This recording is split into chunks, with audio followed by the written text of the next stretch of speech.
Hello બચ્ચા party, કેમ છો બધાય? મજામાં? ચાલો, good afternoon all of you. આગળ વધીએ. લાસ્ટ ટાઈમ આપણે ઢોળાવવાળી સપાટી માટે વાત કરી હતી. હવે જુઓ, એમાં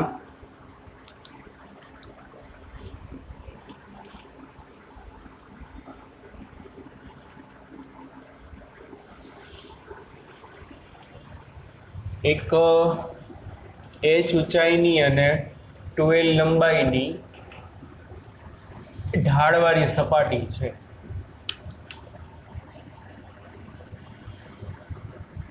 h ઊંચાઈ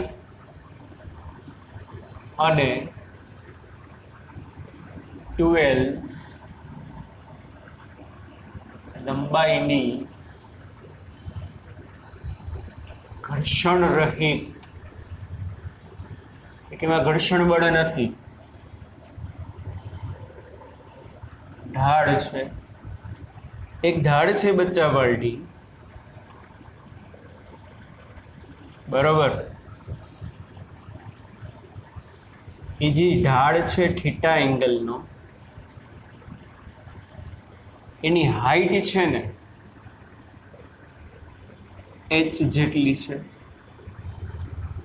અને એની લંબાઈ 12 જેટલી છે. 12 લંબાઈનો અને h ઊંચાઈનો, કેટલી ઊંચાઈનો? એક ઘર્ષણ રહિત ઢાળ છે. હવે જુઓ, આપણા પાસે બે પદાર્થ હોય, આ A અને આ B. તો તમે એમ કહી શકો કે A પદાર્થ અને B પદાર્થ જમીનથી કેટલી હાઈટે છે? એ જ હાઈટે કહેવાય કે નહીં? હકીકતે તમે જોવો તો A પદાર્થ ઢાળવાળી સપાટી ઉપર પડ્યો છે અને B પદાર્થ આપણા અહીંયા હાથમાં છે, પણ કેવા છે તો ગયા બંને જણા જમીનથી h હાઈટે કેવા છે? હવે એ પદાર્થને તમે અહીંથી મુક્ત કરો અને માની લો નીચે આમ લપસે છે, ઘર્ષણ બળ નથી, એનો પ્રારંભિક વેગ 0 છે. અને બી પદાર્થની તમે અહીંથી મુક્ત કરો, એનો પ્રારંભિક વેગ કેવો છે? 0. તો બી પદાર્થ છે બચ્ચા પાર્ટી, શિરોલંબ ગતિ કરશે, આમ અધો દિશામાં જશે અને જ્યારે જમીન ઉપર પહોંચે ત્યારે માની લ્યો એનો વેગ છે vb, બરાબર. આ v0b. આ એ પદાર્થ ગતિ કરતો 12 લંબાઈના ઢાળિયા ઉપરથી અને h ઊંચાઈથી આવ્યો, એ જ્યારે જમીન ઉપર પહોંચ્યો ત્યારે એનો વેગ કેટલો છે? દાખલા તરીકે va. તો હવે જોવો જોઈએ, આ તો આપણે ત્રીજા ચોથા ચેપ્ટરમાં ભણી ગયા. h ઊંચાઈથી કોઈ પણ પદાર્થને જો મુક્ત પતન કરાવવામાં આવે, બરોબર, શું કરાવવામાં આવે? મુક્ત પતન કરાવવામાં આવે તો બી પદાર્થ h ઊંચાઈએથી મુક્ત પતન કરે છે. આથી તેનો જમીન પર વેગ, યાદ છે છોકરાઓ? ત્રીજું ચેપ્ટર, vb બરાબર કેટલું હશે? √2gh. કેટલું હશે? vb બરાબર √2gh. અને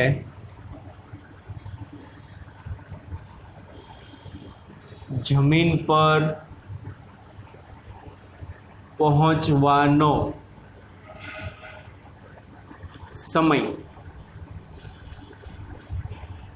√2h ના છેદમાં g. બી માટે આવું થશે, જમીનને અટશે ત્યારે વેલોસિટી આટલી હશે અને જમીન ઉપર પહોંચવામાં આટલો સમય લાગ્યો. વોટ અબાઉટ એ? ચાલો આપણે એ માટે જોઈએ છીએ.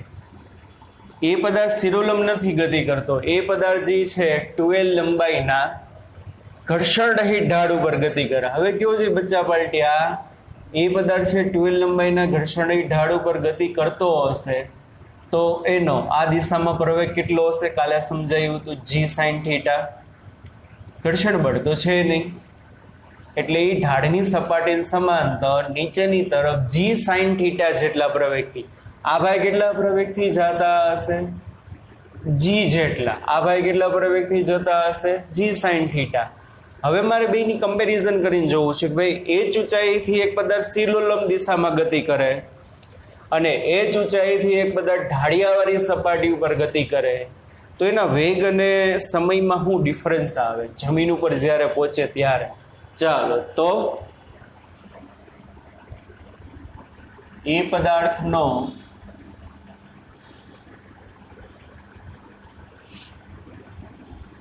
જમીન પર વેગ જોઈ છે આપણે. શું જોઈ છે? એ પદાર્થનો જમીન પર વેગ v² - v0² બરાબર 2ad.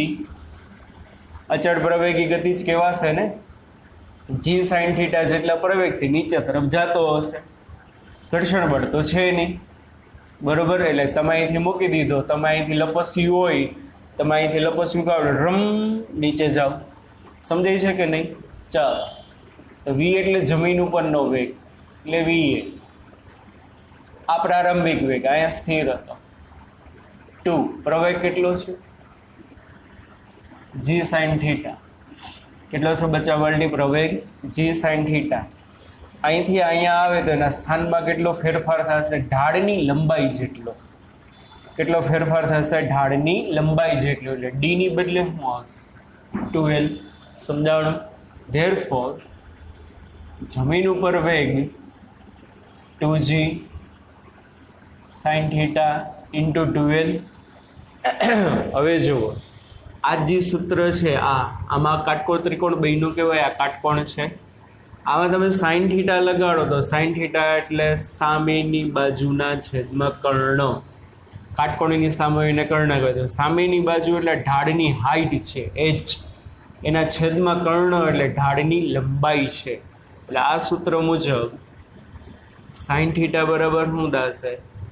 h ના છેદમાં 12. તો એ કિંમત તમે અહીંયા મૂકી દો એટલે 2g sin θ એટલે h ના છેદમાં 12. આ 12 એમને 12 કેન્સલ. therefore લે આ તો શું આવ્યું? ઓના જેવું જ આવ્યું કે નહીં? એક વસ્તુ ખબર પડી બચ્ચા પાર્ટી, h ઊંચાઈથી જો કોઈ પદાર્થ શિરોલંબ દિશામાં ગતિ કરીને જમીન ઉપર આવે, h ઊંચાઈથી જો કોઈ પદાર્થ ઢાળવાળી સપાટી ઉપર ગતિ કરતો જમીન ઉપર આવે તો જ્યારે બંને જણા જમીન ઉપર પહોંચે ત્યારે બંનેના વેગ કેવા હશે? સમાન. iv બરાબર √2gh. ઓલું પણ કેટલું છે? આ બધું પરિણામ યાદ રાખજો, કોમ્પિટિટિવ એક્ઝામમાં બહુ બધું કામમાં આવશે, બરોબર. h ઊંચાઈથી કોઈ પદાર્થને મુક્ત કરો, શિરોલંબ ગતિ કરે, અને h ઊંચાઈવાળા ઢાળ ઉપરથી જો કોઈ પદાર્થ ઉપર જમીન ઉપર આવે તો બેયની વેલોસિટી જે ક્ષણે જમીનને સ્પર્શે ને ત્યારે બંનેની વેલોસિટી કેવી હશે? સરખી હશે. ચાલો સમય જોઈ છે. શું જોઈ છે આપણે? સમય.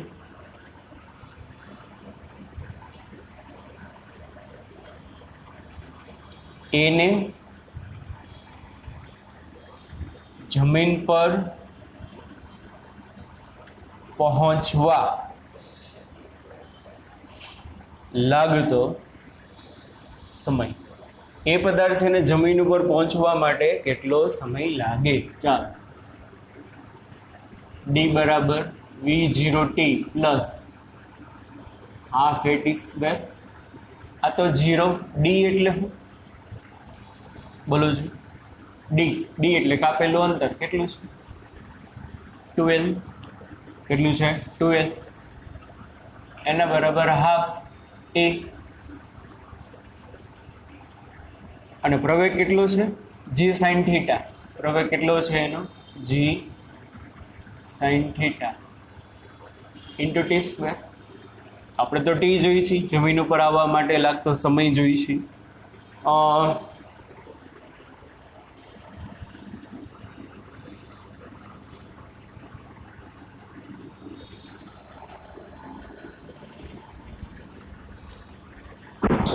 v બરાબર v0 પ્લસ at થાય. t એટલે જમીનનો સમય, જમીન ઉપર પહોંચવાનો, તો v એટલે જમીન નડે ત્યારનો વેગ કેટલો છે હમણાં જ આપણે જોયું, √2gh, પ્રારંભિક વેગ 0 પ્લસ a બરાબર શું છે g sin theta into t, g sin theta જેટલા પ્રયોગથી નીચે આવે. therefore t is equal to √2gh ના છેદમાં g sin થીટા. ઉપર રૂટમાં g, નીચે ખાલી g, ખાલી g એટલે બે વાર રૂટ g આવે એટલે એક એક ઉપરથી કેન્સલ થઈ જાય એટલે વધે હું √2h ના છેદમાં g એને ગુણ્યા 1/sin થીટા. તો જો એ જ ઊંચાઈવાળા ઢાળ ઉપરથી જો કોઈ પદાર્થ જમીન ઉપર આવે ને, તો ને જમીન ઉપર આવવા માટે લાગતો સમય જો કેવો છે બોલો જોઈ. શિરોલંબ ગતિ કરતો તો એના માટે √2h ના છેદમાં g, અહીંયા શું છે √2h ના છેદમાં g એને ગુણ્યા 1/sin થીટા. કેટલા ગણું કહેવાય? 1/sin થીટા ગણો કહેવાય. આમાં લખાયા ને ta બરાબર 1/sin થીટા tb, બે વચ્ચેનું રિલેશન છે. જો કોઈ પદાર્થ h ઊંચાઈથી શિરોલંબ ગતિ કરે, હું છે જો કોઈ પદાર્થ h ઊંચાઈથી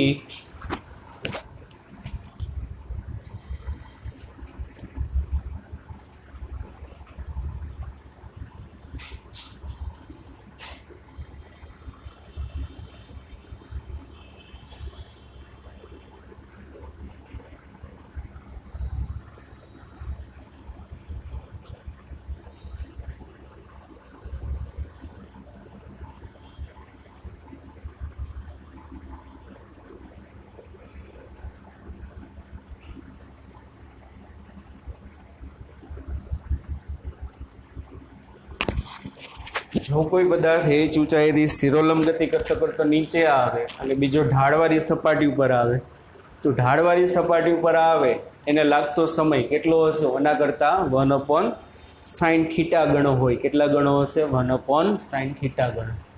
બરાબર. ચાલો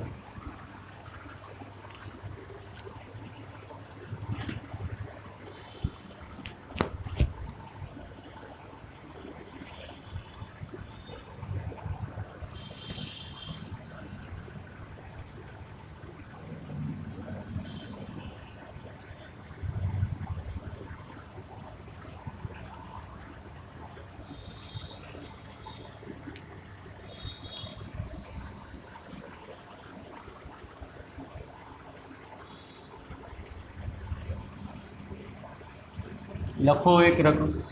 થીટા કોણના ઘર્ષણ રહિત, ઘર્ષણ રહિત કીધું છે, થીટા કોણના ઘર્ષણ રહિત ઢાળ પર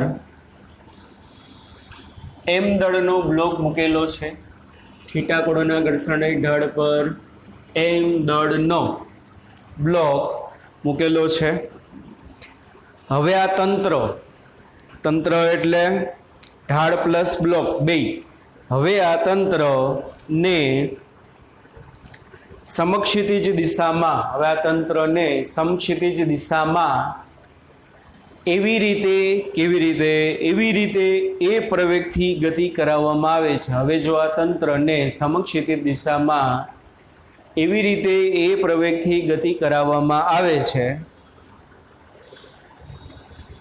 કે જેથી બ્લોક ઢાળ ઉપર સરકે નહીં, કે જેથી બ્લોક ઢાળ પર સરકે નહીં, તો તંત્રનો પ્રવેગ કેટલો હશે? તો તંત્રનો પ્રવેગ કેટલો હશે? જો શું કીધું છોકરાઓ?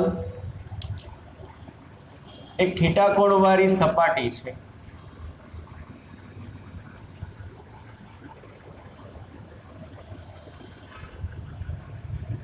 હવે અહીંયા એક બ્લોક છે. પેલા તો બેઝિક બધા ફોર્સિસ એ તો ખબર જ હોય બધાને. ચાલો અધો દિશામાં mg,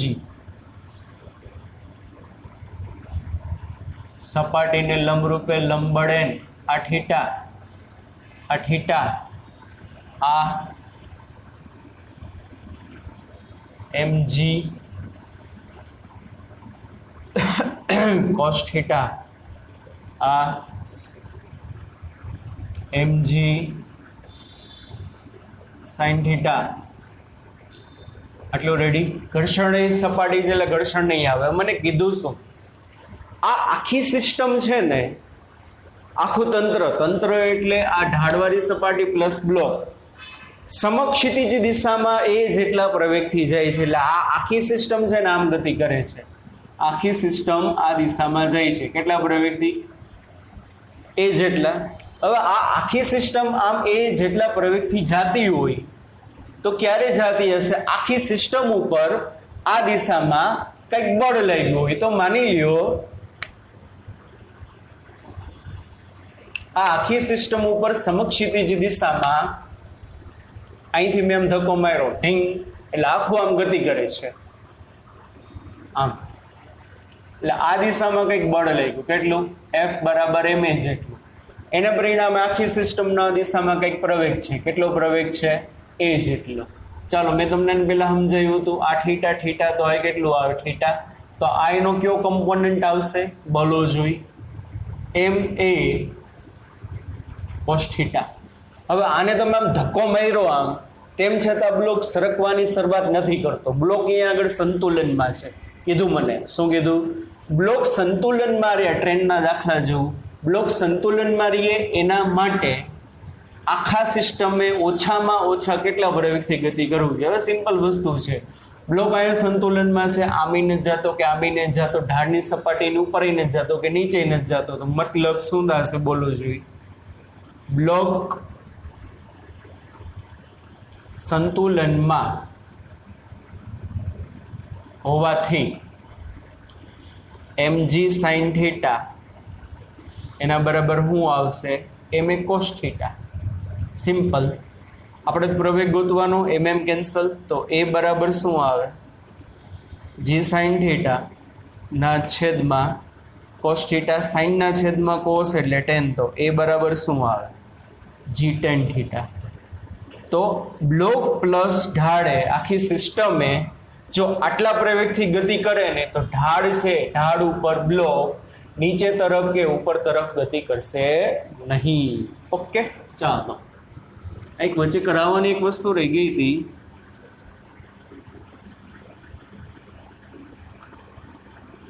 સંપર્ક બળ, કોન્ટેક્ટ ફોર્સ. સંપર્ક બળ કોકી કરાવી દીધું, પણ એનું સૂત્ર કરાવું છું ભાઈ. સંપર્ક બળ કોન્ટેક્ટ ફોર્સ. જુઓ,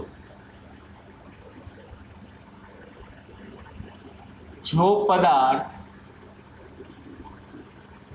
સ્થિર હોય, શું હોય બચ્ચા પલટી? જો કોઈ પદાર્થ સ્થિર હોય ને જમીન ઉપર, તો આમ એમ દળનો પદાર્થ છે, જમીન ઉપર સ્થિર અવસ્થામાં છે, તો અહીંયા જમીન અને બ્લોકનું તળિયું એકબીજાના કોન્ટેક્ટમાં છે, એકબીજાના સંપર્કમાં છે. હવે સંપર્કમાં છે કોને કારણે? આપણે 1000 વાર કીધું છે, સપાટીને લંબરૂપે શું લાગે? લંબબળ n. અધો દિશામાં શું લાગશે? વજન બળ mg. બરોબર. સંપર્ક બળને છે ને r વડે દર્શાવાય. કોન્ટેક્ટ ફોર્સને કોના વડે દર્શાવાય? r વડે. આપણે એનસીઆરટી વાળા એવા બુદ્ધિ વગરના એને બબે જગ્યાએ r સંજ્ઞા લીધી એટલે તમને પ્રોબ્લેમ થવાનો જ છે. લંબબળમાં r વાપરે છે અમુક જગ્યાએ, અમુક જગ્યાએ શું કરે છે? સંપર્ક બળમાં r વાપરે. એટલા માટે બચ્ચા પલટી શું કરવાનું? લંબબળ માટે એને જ વાપરજો. જેવો નામ છે એના ઉપરથી યાદ લ્યો ને. લંબબળ એટલે નોર્મલ ફોર્સ n વાપરવાનું, સંપર્ક બળ માટે r વાપરવાનું. તો જ્યારે જો કોઈ પદાર્થ સમક્ષિતિજ સપાટી ઉપર સ્થિર હોય તો આ બે એકબીજાને ચોંટી રહી છે, એકબીજાના કોન્ટેક્ટમાં છે, તો કોન્ટેક્ટમાં કેટલું બળ લાગતું હોય? આટલું, બીજું કાંઈ નહીં. કેટલું બળ લાગતું હશે એકબીજાના કોન્ટેક્ટમાં? n બરાબર mg જેટલું. તો સંપર્ક બળ કેટલું આવે? r બરાબર n બરાબર mg. તો એનની બદલે આર લખાય, પણ ક્યારે લખાય કે જ્યારે બધા સમછેદી સપાટી ઉપર હોય તો અને સ્થિર હોય તો. જો પદાર્થ ગતિ કરતો હોય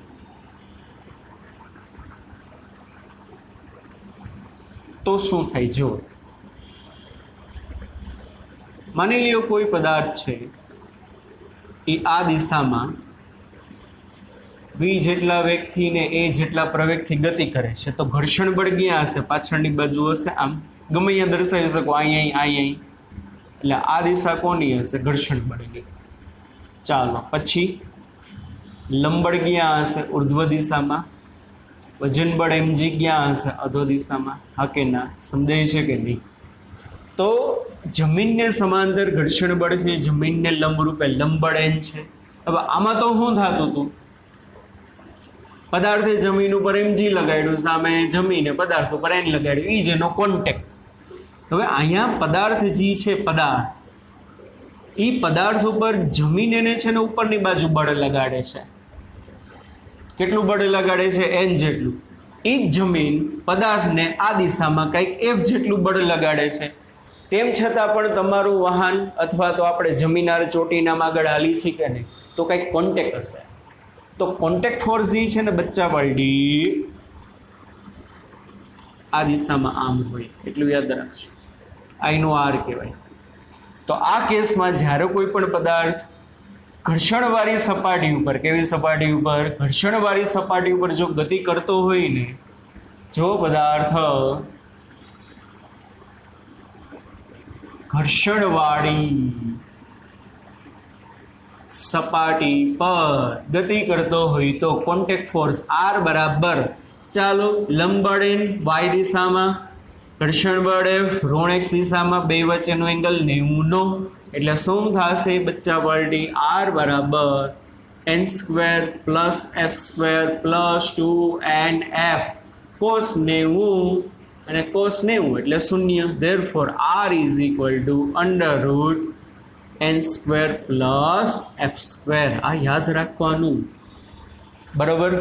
અને જો પદાર્થ ઘર્ષણ રહિત સપાટી પર ગતિ કરતો હોય, જો પદાર્થ ઘર્ષણ રહિત